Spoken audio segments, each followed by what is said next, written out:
All right, the rise of the Empire of Mali and Timbuktu. Yeah, the Empire of Mali, not the other one. All right, a couple of you guys. Anyway, so let's start off with Mali rises after Ghana falls. Just a place to start. We already see there's one large West African empire, the Empire of Ghana. And Ghana was based on trade. The gold salt trade is how Ghana became rich. Just a little bit of a review. Well, Mali is going to have a lot in common with Ghana. Mali also becomes a large trading empire. In fact, Mali even becomes bigger. Take a look at this map here, which we'll do for optic later. If we look at this, we can see the Empire of Ghana is right here. And then we see the Empire of Mali it's even larger. So Mali expands upon what Ghana had as an empire. Now, Mali's rise is connected to a leader named Sundiata. So Mali's rise is connected, it's because of a leader called Sundiata. So when Ghana fell, when the Empire of Ghana fell, what happened? What happened to that area in Ghana? Yep. It was a time of warring states. Awesome. It was a time of warring states. So you didn't have a strong kingdom. And the North African and Arab traders could come in and they could trade with any leader they wanted to. Now, I'm just going to give you a term here called Matsa. All Matsa really means is king. King, maybe emperor, somewhere between there. So kind of what happens after Ghana is the clan leaders kind of take control of their own area. And this is again going back to the traditional clan system we talked about, where it was like a large extended family. So the clan leaders kind of like took their own pieces of land, they had their own gold, trade was still going on. So you still had different clan leaders, different people in charge. It was a period of warring states. This was a lot like how it was at the end of the Zhou dynasty in China, would be a good connection.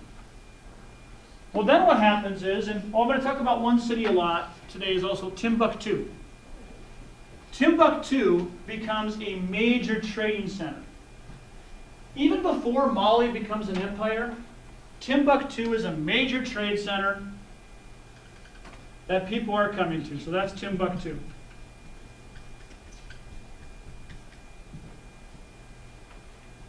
So Timbuktu is a large, major trade center that kind of pops up after Ghana falls as an empire. All right, now we're going to go back to Sundiata for a minute. Sundiata is an Islamic leader. He is a Muslim leader. And what Sundiata is able to do is Sundiata is able to take these clans or mansas and he's able to bring them together. He's able to defeat rival mansas or kings who are owning their chunks of land. He's able to defeat some of them.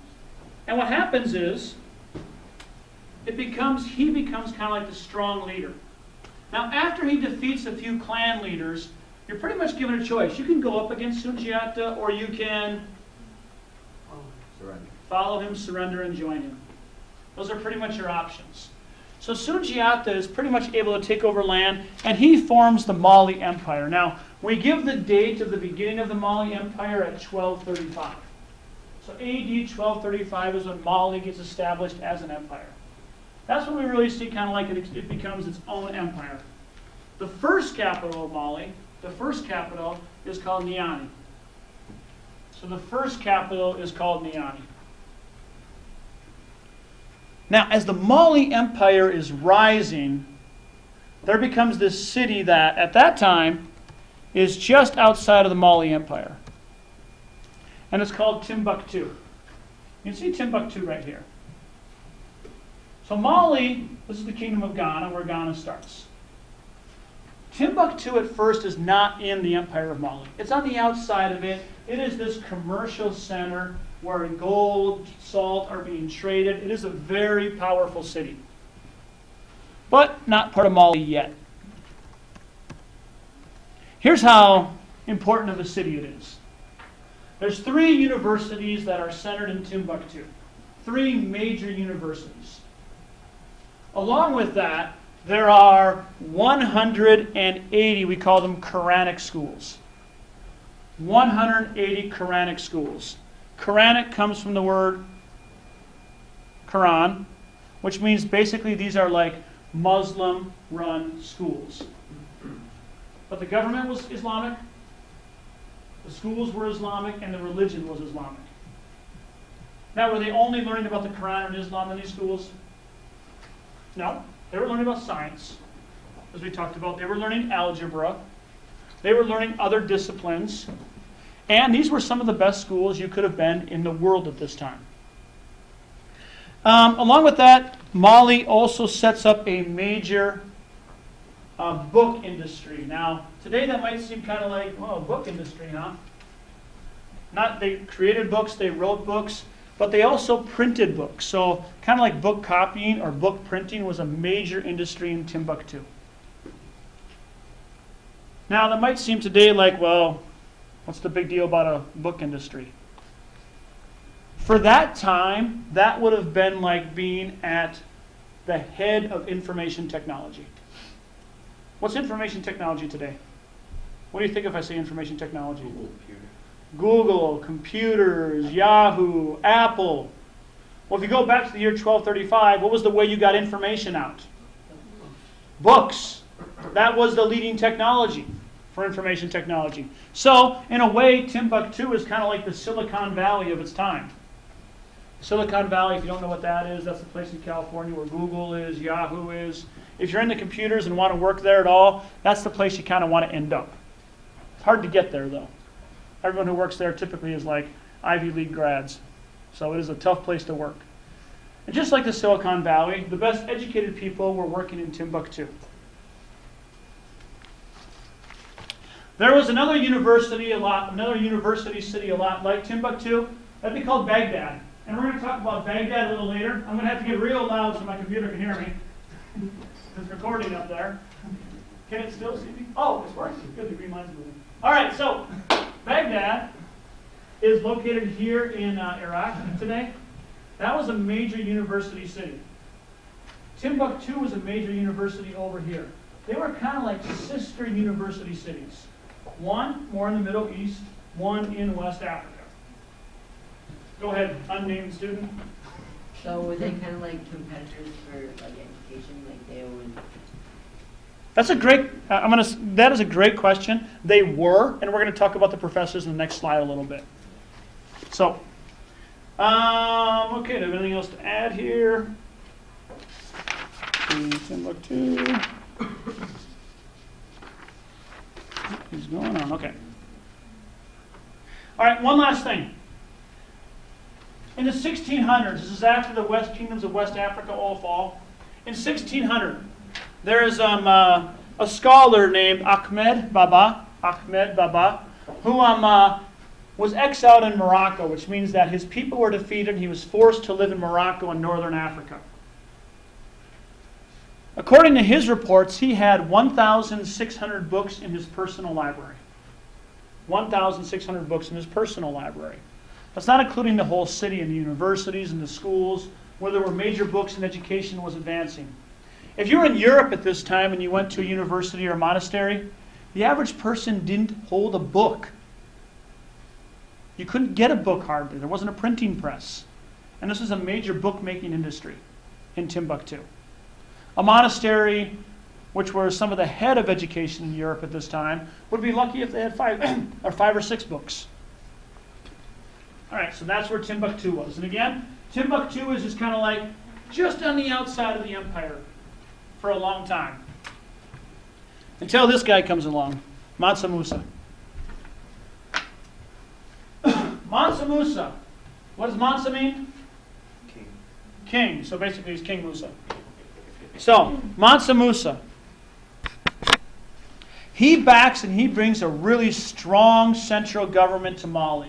he does some good things for the kingdom. Sundiata, he's like the warrior who takes over, who sets it up. Mansa Musa is kind of like Solomon if Sundiata's King David. So Sundiata sets it up. Mansa Musa is the one who's rich beyond belief and brings in a really powerful central government to Mali. In fact, they did a study last year where they were trying to find out who was the richest person of all time. Not the richest person just today. We can figure that out. It's like Bill Gates or there's that, I don't know his name, but the guy from Mexico who owns the telephone companies who's like up on that list, Warren Buffett.